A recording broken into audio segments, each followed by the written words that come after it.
Niyamətdin Musayevdir. O Sami Yusuf kimi niyə tanıyırıq ki bunu? Niyamətdin Musayev biraz üzü yoladı, sakit kişidir deyə mahnısını oğurlayıb, adla çıxardıb kef eləmək lazımdır. Hansı yuvanın quşsan bizim sözüdən deyəndə dırnaq arası. Sami Yusuf gəldi Azərbaycana, sığmaz amma şikəst elədi getdi. O əsər deyil, ağzına gələn oxuyur, qısa kanka. Rasim Balayevin adını çəkdiniz deyə istəməzdim eləçinə yadda qalsın. Məncə bunu özü eşitsəydi. O kaberlə oturduq, gəldi, dedim bir şeylər yazdı, biraz deyindim. Bir müddətdən sonra ayılırsan ki, sən ancaq işləmisən, ancaq pul qazanmısan, amma mən dərviş deyiləm. Çünki mənim dünya malında gözüm var. Mən evimi satıb almışam bu iqtidarı. İndi də olsaydıq nə olacaqdı?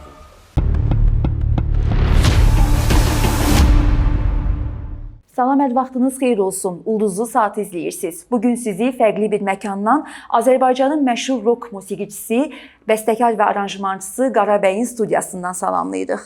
Salam Qarabəy, xoş gördük sizi. Xoş gördük, xoş gəlmisiniz. Təşəkkür edirəm. Bura eyni zamanda məşhur mahnıların ərsəyə gəldiyi yerdir və bildiyimə görə yeni mahnı üzərində də işləyirsiniz. Bəli, düşünürəm ki, insanların qəlbinə toxunan, həqiqətən toxuna bilən çox işlər görülüb burada və hal-hazırda da bir mahnı deyil, həm yeni albom üzərində çalışıram və eyni zamanda da hardasa 8-ə yaxın single şəklində yayımlanacaq materiallardır və janr etibarı ilə də əsasən mənim ənənəvi metal janrımdır. Amma bu o demək deyil ki, mənim köhnə dinləyicilərimi unutmamışam. Keçmiş ağırlığında piano və akapella tipində materiallar da gələcək yaxında və bir sürprizim də olacaq. Böyük sürprizdir, onu hələ demirəm. Birazdan deyərik. Əksər mahnılarınızda dərin bir hüzn var. Sevincli vaxtınızda da yaza, bəstələyə bilirsiniz, yoxsa mütləq bir kədər, qaranlıq lazımdır? Əslində mən düşünmürəm ki, yazdıqlarım kədər daşıyır. İnsan nə vaxt kədərlənir, nə vaxt qüssə çəkir, o içindəkini deyə bilməyəndə, içindəkini ata bilməyəndə, içində dərd olur, o onu içərdən yeməyə başlayır. Amma o şeyi ki, deyə bilirsən, o səni bir nəbzə də olsa rahatladır. Düşünürəm ki, mənim materiallarım, yazdığım əsərlər daha çox ona xidmət etməlidir. Sevincli vaxtımda olan da olub, həqiqətən çox ağır stresə keçdiyim, şok vəziyyətində olduğum halda yazdığım, məsəl üçün Requiem, dayımın ölüm xəbərini aldığımda yazdığım materialdır. Yorğun babama Requiem olaraq yazmışam, amma səbəb babama Requiem yazacağım deyildi, yəni onu başlayanda. Səbəb bunun kimi başqa bir studiyam var idi. Orada mən tükənmişlik şeyinə qapıldım, sindromuna deyək də, beləncə. Gecə saat 2 idi, 3 idi, oturmuşam. Dəli kimi qaranlıq otaqdır, bir dənə ekran yanır beləncə, bir dənə işıqlı ekran var. Baxıram ona və düşünürəm ki, yəni bura qədər idi, yəni bitdi, yəni yazdığımız, daha yaza bilməyəcəyik. Bir də balaca bir lövhəm var idi. Mənim mamam müəllimədir, hara gedirəm mənə bir dənə balaca lövhə və belənçinə karandaşlar verir ki, oturub orada qeydiyyatlarımı gözlə görəcək şəkildə eləyim. Çünki mən heç vaxt uşaqlıqdan heç bir şey qeyd eləməmişim qabaqcadan, yazmamışam. Dinlənilən musiqi bir məhsuldursa, ən qaba şəkildə baxsaq, dinləyici onun istifadəçisidir. Biz onun prodüktörüyüz. Yəni o məhsul istehsalçısıyıq, prodüserlarıyıq. Bizi tükəticilərdən prodüser düşüncəsində olan, art prodüser düşüncəsində olan yaradıcı insanları fərqləndirən cəhət zaten olmayan bir şeyi təsəvvür eləyə bilməkdir. Hekayəni yaza bilməkdir. Yəni ona görə də mənim yazdığım əsərlərin hamısı qabaqcadan düşünülmür. Hətta deyim ki, qabaqcadan düşünə biləcəyim bir şey olsa, bir tio deyirlər də, verim, ipucu verim ki, ən rahat yazıla bilən əsər o vaxt olur ki, sən mövzunu tapırsan. Yəni sən nə haqqda məlumat vermək istəyirsən, nə haqqda mesaj ötürmək istəyirsən, onu anladığın təqdirdə sən o materialı bir günün içində də bitirə bilərsən, 10 dəqiqəyə də bitirə bilərsən.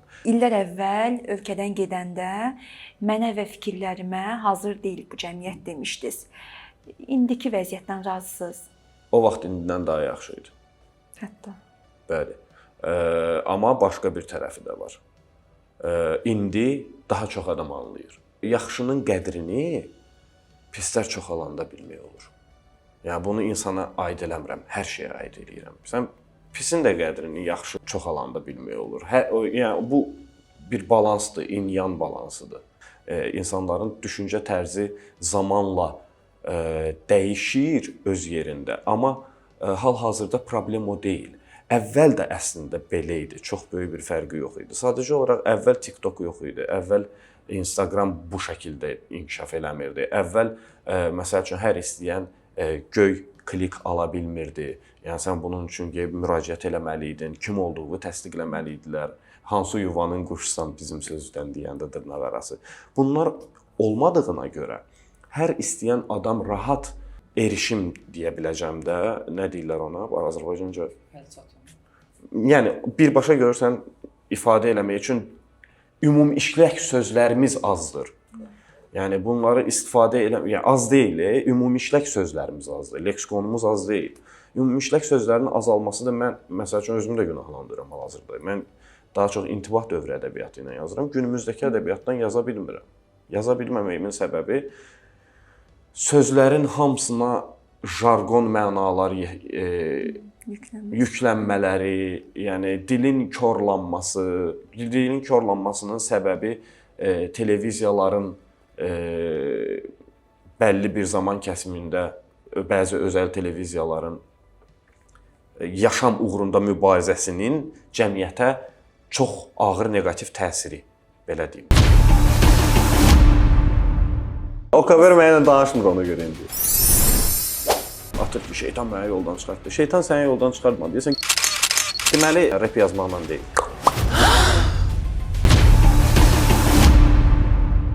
Televiziyalardan danışmışkən, gediş səbəblərinizdən biri də şou biznesin vəziyyətinin ürəkaçan olmaması idi. Belə demişdiniz. Bu neçə illər ərzində nə dəyişdi? Şou biznesin vəziyyəti indi necədir? Şou biznes yaxşı inkişaf eləyir. Amma inkişaf eləməyən mədəniyyət tərəfidir. Şou da var, biznes də var. Sənət yoxdur. Bizə sənət lazımdır. Sənət toyxanalarda göstərilməməlidir. Göstərilir. Niyə göstərilmir ki? Amma göstərilməməlidir. Toy, xalqımızın toy kimi bir adəti var. Toydan söz düşmüşkən, Qara Dərviş toya gedir. Mən toylara getməmişəm, tərcih etməmişəm.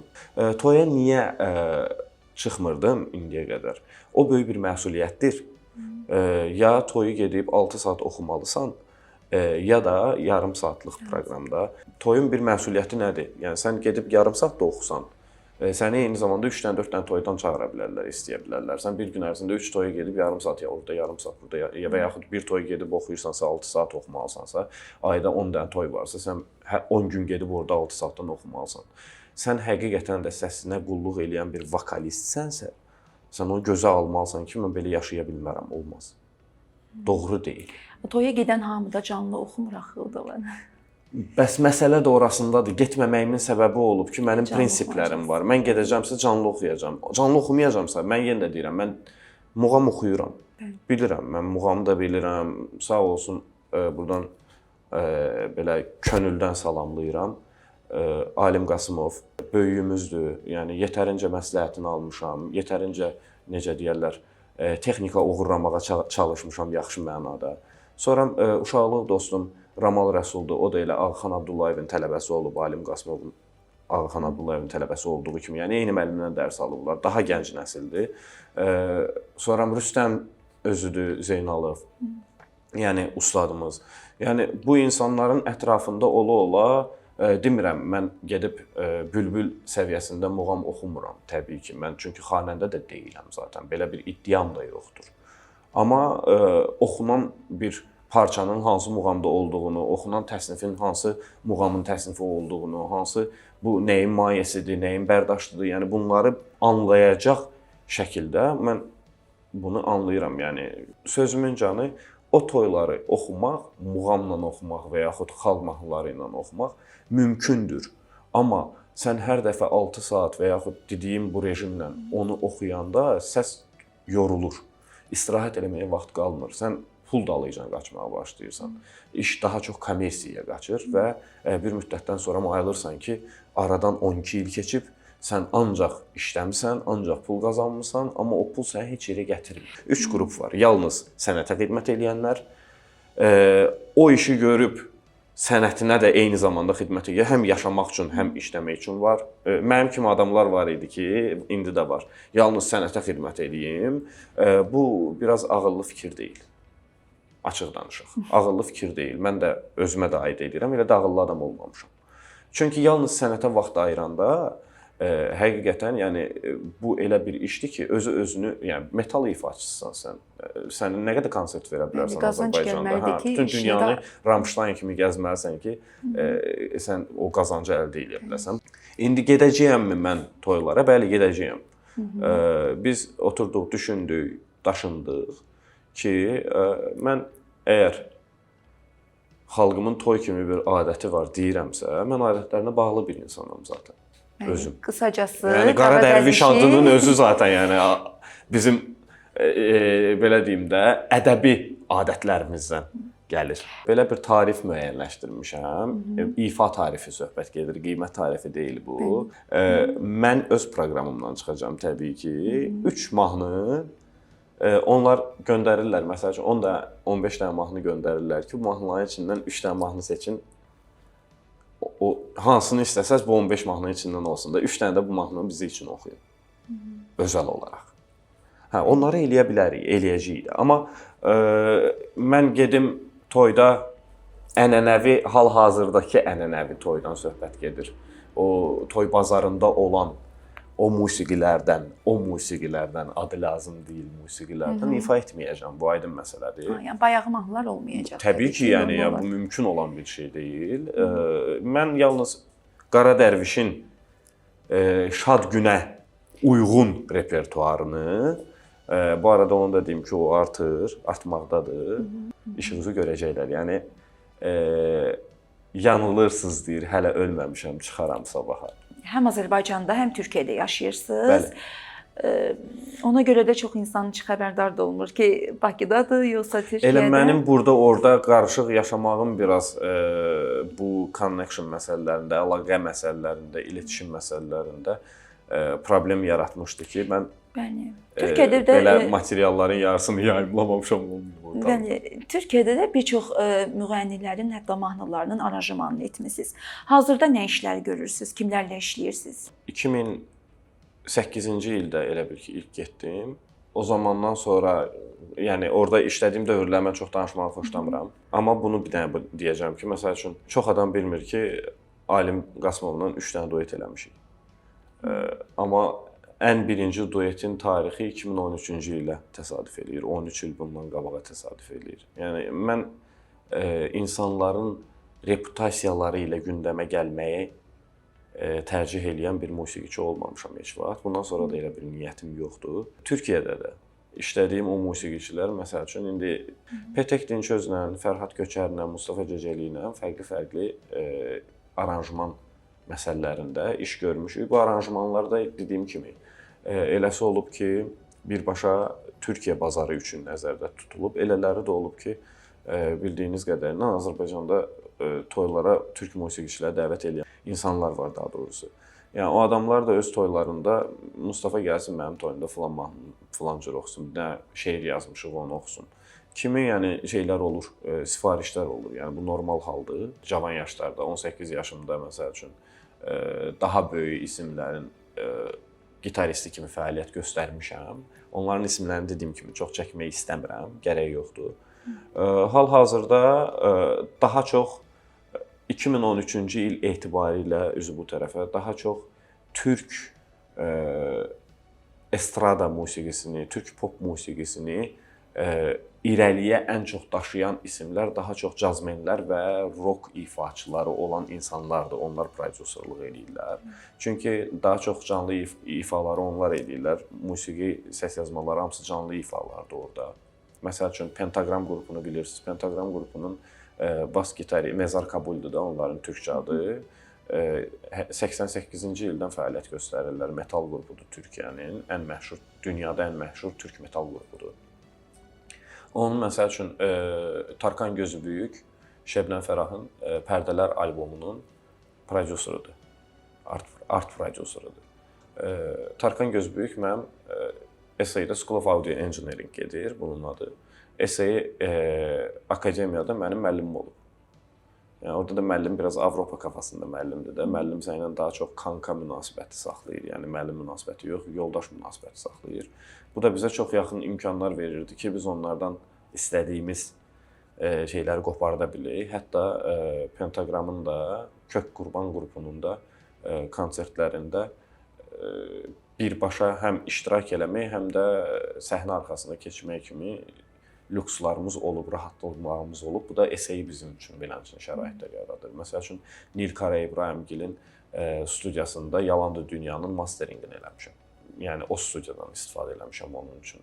İncə Bellimdir, Çıx Yaşıl Düzədir, Alim Qasımov, Əlxan Səmədovla bir yerdə işlədiyimiz bu proyekt. Hər ikisini salamlayıram. Məsəl üçün SAE-nin Nif studiyalarında eləmişəm. Yəni dünyanın ən məşhur studiyalarından biridir. Türkiyədə eləmişəm onu. Bir çox bəstəkar və xalq mahnılarını ağır metal və rockla sintez edib yeni aranjmanda oxumuşdunuz. O layihə də çox maraqlı alınmışdı. Davamı olacaq onun? Olacaq. Gəlin əvvəl bunun tarixini deyək, netləşsin bir dəfəmlik. Ondan sonra davam eləyək. Deməli, Azərbaycanda sintez məsələsini mən müasir Azərbaycan dövründən söhbət eləyəcəyəm. İlk eləyən müasir Azərbaycan dövründə ilk sintez eləyən adam, yəni rock və belə bir musiqini mənəm. Yəni Qara Dərviş layihəsidir. Amma mən müasir Azərbaycanın ilkiyəm. Çox rahat şəkildə deyə bilərik ki, Kol Dünya Mehriban Olaq albomu eləyib. Alim Qasımovla bir yerdə Mehriban Olaq albomu üzərində çalışmışdılar. Ondan qabaq Eskulap var idi, məsəl üçün. Ondan qabaq Eksperiment Okey var idi, Oqtay Kazımovun. Yəni müxtəlif layihələr olub. Eldar Mansurov, Vaqif Gərayzadə, yəni müxtəlif layihələr olub. Ona görə mən birinciyəm durub deyə bilməzəm. Amma sırf bu hal-hazırda bazarda gedən bu mövzularda bəli, rahat şəkildə deyə bilərəm ki, ilk bu sintez məsələsini mən eləmişəm. Mən də bunu ilk olmaq üçün eləməmişəm. Mənim bunu eləməkdə məqsədim tamam başqa olub.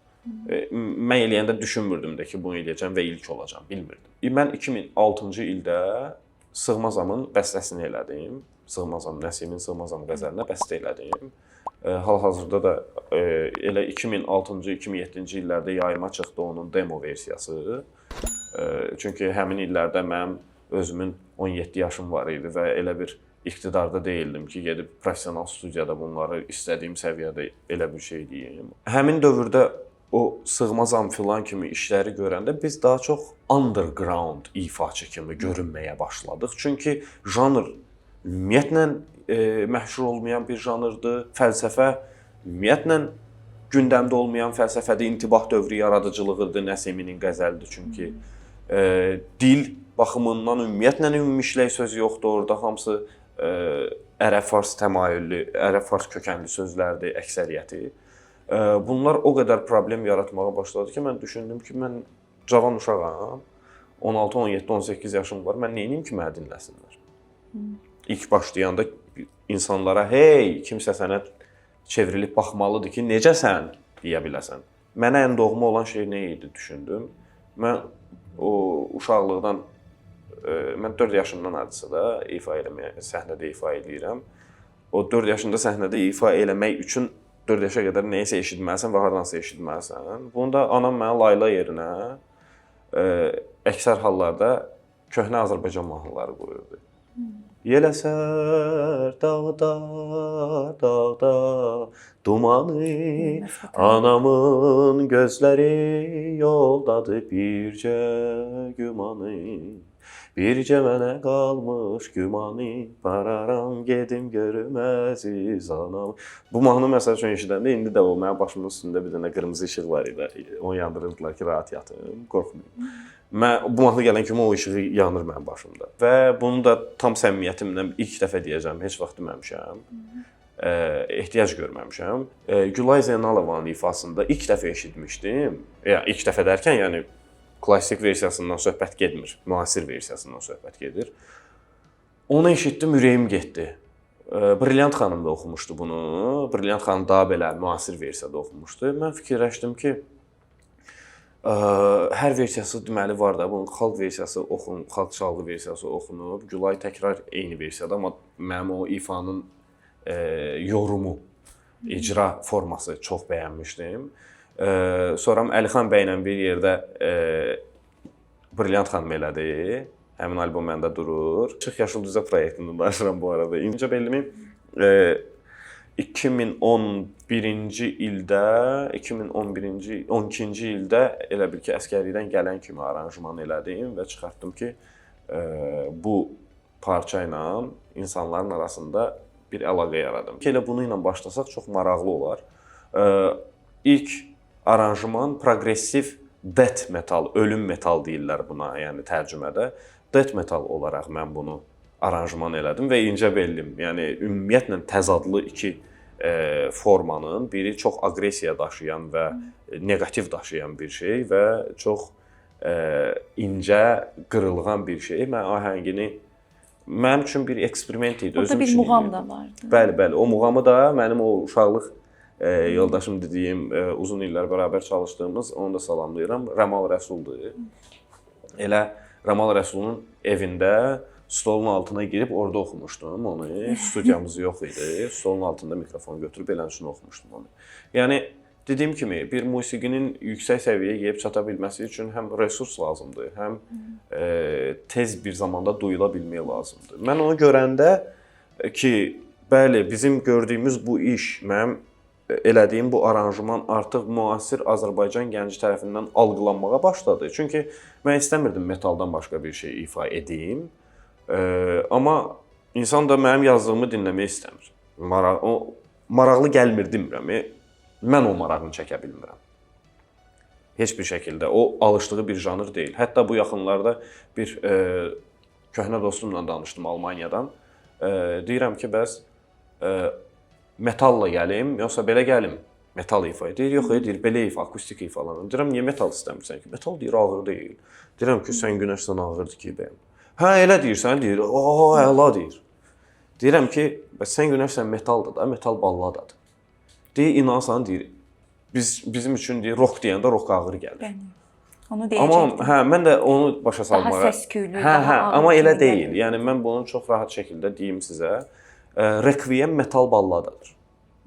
Akademik ölçünü nəzərdə tuturam sizə. Bu, Yalandır Dünya.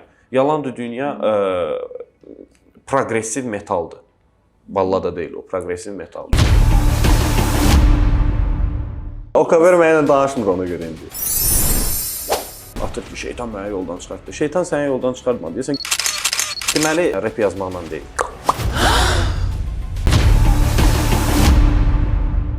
Sizin bir layihəniz vardı. 3 xalq artisti və hətta UKBR-də iştirak edəcəkdi. Nəsim layihəsi. Bu layihə niyə reallaşmadı? O layihə niyə reallaşmadı, deyim. Hətta Allah rəhmət eləsin Rasim Balayev. Bəli, Allah rəhmət eləsin. Rasim Balayev onu demək istəyirdim. Keçən dəfə bir cümlə eşitdim ki, Azərbaycan Babəkini itirdi, Nəsimisini itirdi. Məncə bunu özü eşitsəydi acığına gələrdi. Mən elə düşünürəm. Çünki o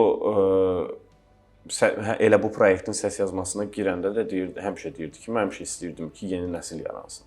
Həmişə istəyirdim yeni məktəb olsun. Bu işi yenilərə ötürək. Çünki bu bizim üstümüzdə qəlibləşməməlidir.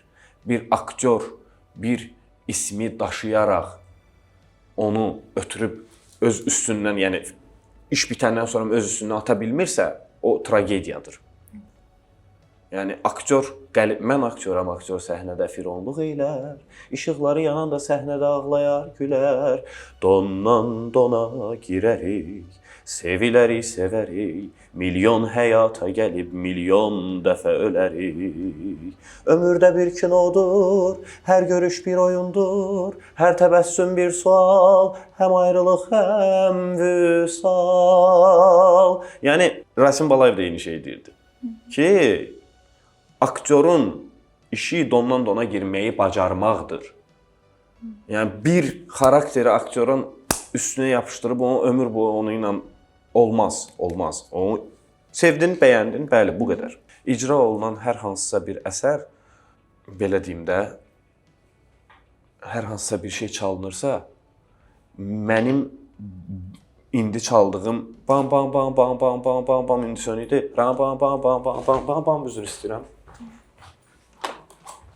Mən keçən dəfə danışanda dedim, bu studiyada olanda yaxşı olur ki, əlinin altında instrument olur. Qısaca belə göstərəcəm. Sən bu abu-havada, bu ruhda ola bilərsən. Uzaqdan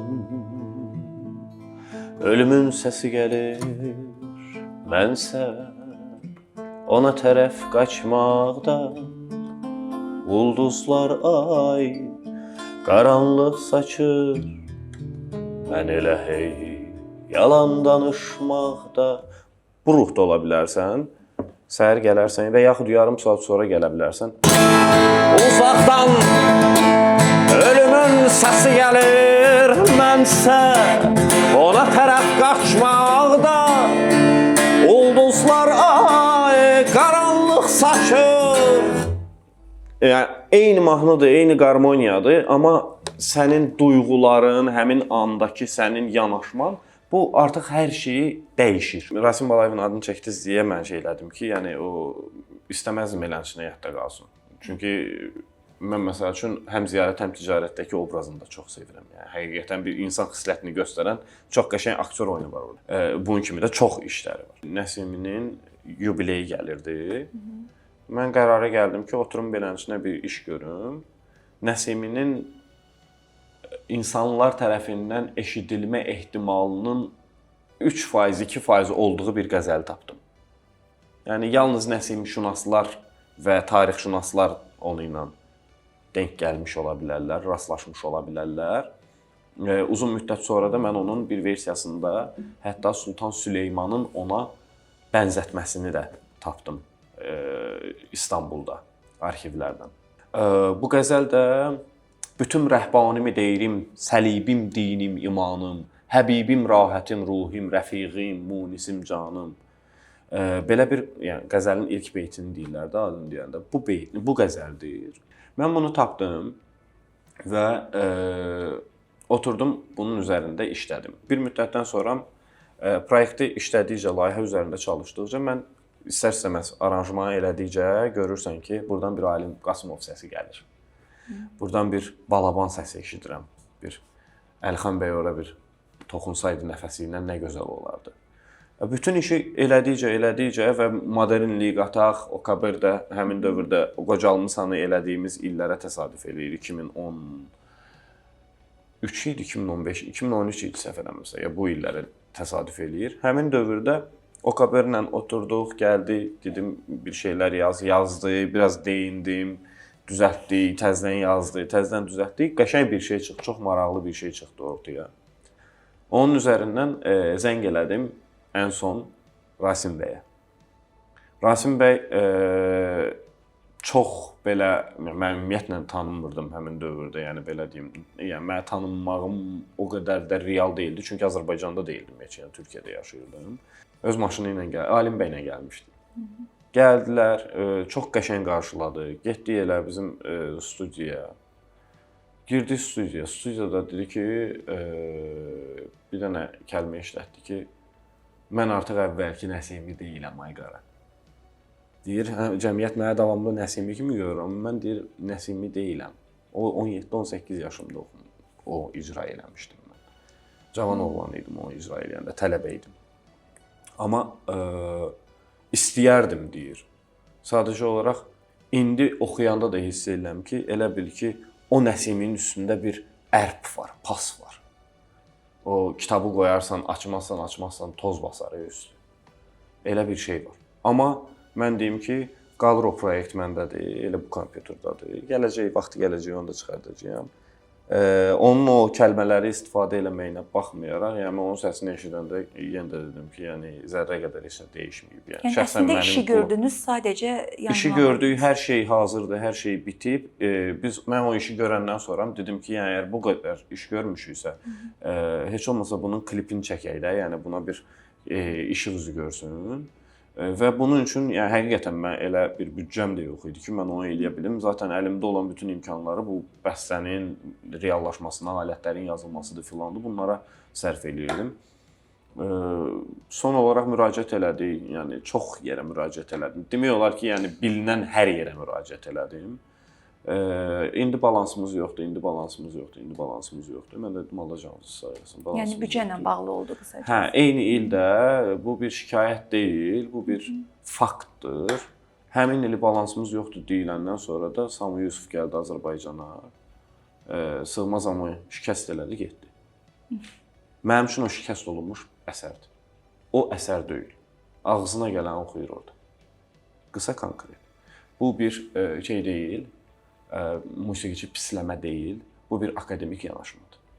Ola bilər orada icra edən musiqiçilər hamı akademik musiqiçilərdir. Musiqiçilərin kimliyinə dair hər hansısa bir cümlə qurmuram. Sırf o əsərin kimliyindən danışıram. O əsərin kimliyi də Sami Yusufun ideyasıdır.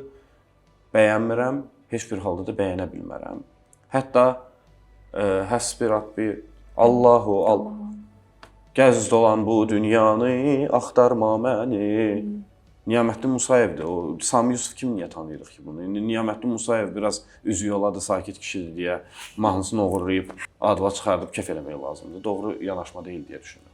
Yəni mən eləçinə yanaşan, sənətə elə yanaşan insanlara bir tərəfdən həm içdə bir şey icazə vermir ki, mən onları dəyərləndirə bilim, adekvat dəyərləndirə bilim, belə obyektiv yanaşa bilim onlara. Ona görə də həm də başqa bir tərəfdən də Nəsimi kimi bir kimlik, Qara Dərviş üçün çox əhəmiyyətli bir kimlik olduğuna görə də bir ayrı qoruma moduna keçirəm. Daxilinizdəki dərvişlə səhnədəki rockçu necə yola gedir? Bunu bir də qeyd edeyim, mən dərviş deyiləm. Niyə dərviş deyiləm? Çünki mənim dünya malında gözüm var. Bəli, mənim dünya malında gözüm var. Cəmaət gedir, məsəl üçün 700 manata, 800 manata gitar alırsa, mən evimi satıb almışam bu gitarı. Bir evin qiymətidir. Dünya malında gözü olmayan istənilən bir şey götürərdi, dıngılladıb gedərdi. Mən zaman-zaman istirahət eləməyi sevirəm, çıxıram, dünyanı gəzirəm, özümə vaxt ayırmağa çalışıram, ən yaxşı alətləri almağa çalışıram, ən keyfiyyətli imkanları genişlədə biləcək şeylərə üst tutmağa çalışıram. Daxildəki o dərviş deyirsə, daxildəki dərviş deyil elə. Daxildəki elə bilirsiniz nəsə patrol yadımdan çıxdı. İndi adını yadıma salsam deyərəm. Bir insandır, bir qızdır, qız xeyla. Deməli onun psixoloji problemləri var, daxili kimlikləri var. Və bunlar 58-dir, nə bilim 56 nəfərdir, 36 nəfərdir. Hər dəfə bir üstünə məsəl üçün qışqırsan, ani olaraq başqa biri olur, həm başqa bir xarakterdə insana çevrilir. Məsəl üçün, siz mənə bir söz deyirsiniz, mən hal-hazırda tutaq ki, qara dərvişəmsə, bildiyimiz məsəl üçün, siz mənə elə bir söz deyirsiniz ki, o tətikləyir, içərdən qara dərviş çıxmır, hikmət çıxır, Arif çıxır, nə bilim, Nəsimi çıxır. Yəni, o içimdə mənim o qədər kimliyi var ki, yəni bunlar hamısı obrazlardır. Əslində bu sualı sonraya saxlamışdım, amma elə bir mövzuya toxundunuz ki, sizin haqqınızda araşdırma edərkən mənə çox təsir edən bir cümlə oldu. Deyirsiniz ki, kimi yaxınıma buraxmışamsa, onlar məndən uzağa gediblər. Ona görə də insanları özümdən uzaqlaşdırmamaq üçün hikmət müraciətini sevmirəm. Kimi yaxına yox, yaxınlarımdan kimi. Yəni belə deyim də, bu ailəmlə əlaqəli olan bir məsələdir. Belə deyim, mən ümumiyyətlə səbəblərdən biri, bəli, əsas başlıca səbəb biri budur. Ümumiyyətlə, yəni mən adımla normal həyatda da çağıranda çalışıram ki, cavab verməyim. Çalışıram, cavab verməyim nə mənada çalışıram. Olur ki, qırmaq istəmirsən, bilməyə bilər. Yəni o mənada çalışıram ki, verməyim. Amma ümumilikdə bunu bugün etibarilə elə bu intervyu ilə insanlara belə özəl bir mesaj olaraq çatdırmaq istəyirəm ki, mən səhnəyə çıxanda Hikmət kimi çıxmamışam əzizlərim. Mən Qara Dərviş kimi çıxmışam. Hikmət Miseyevlə Afağın oğludur. Oxuyub, öyrənib, neyniyib, hardadır bilmirəm. O da aşağıda oturub orada öz üçün yeyir, çirkef eləyir. Onun səhnəyə aidiyyatı yoxdur. O səhnə adamı deyil, o həyatın yaşamalıdır. O öz həyatını yaşamalıdır. Səhnədə olan adam tamam başqadır. Məqsədim kimisə acılamaq, kimisə incitmək deyil. Yəni, mən şəhər kəndçisiyəm. Kənd Əhmədliyəm. Bakı kəndçisiyəm də. Bakının kənd Əhmədlisiyəm. Dünənlər qardaşımla danışıram, Amerikada yaşayır o. Söhbət eləyəndə deyirəm ki, bəs yaxşı ki, deyirəm, indi doğulmamışıq. Uşaqlığımız indiyə düşmür də. Uşaqlığı çıxırdıq, butulka yığırdıq, yerdik. Təhvil verirdik, oradan pul yığırdıq, yerdik, marajını alırdıq. Güya pulumuz yox idi. Atamızdan, anamızdan istəyəndə bizim uşaqlığımız o idi. O çiketka deyirdik, salka deyirdik. Yəni bunu ilə keçirdi bizim uşaqlığımız. İndi deyirəm doğulsaydıq nə olacaqdı bizim uşaqlığımız? Heç nə. Nə uşaqlıq görəcəkdik ki? Heç nə. İndi ancaq robotlar yaşayır. İnsanı zehinsel olaraq inkişaf elətdirən bütün şeylər telefonda robota çevirir onu indi. Tam tərsini eləyir. Elə şeylər istəyirlər uşaqlar ki, baxırsan ki, YouTube-da elə kanallar açırlar ki, mən o həyatı boyu yəni yekə kişi açıb ona baxmaram yəni elə bir şey. Düşünürəm ki, izləyicilərimiz üçün çox maraqlı oldu. Çox təşəkkür edirəm dəvətimizi qəbul etdiyinizə görə. Mən təşəkkür edirəm dəvəti elədiyinizə görə.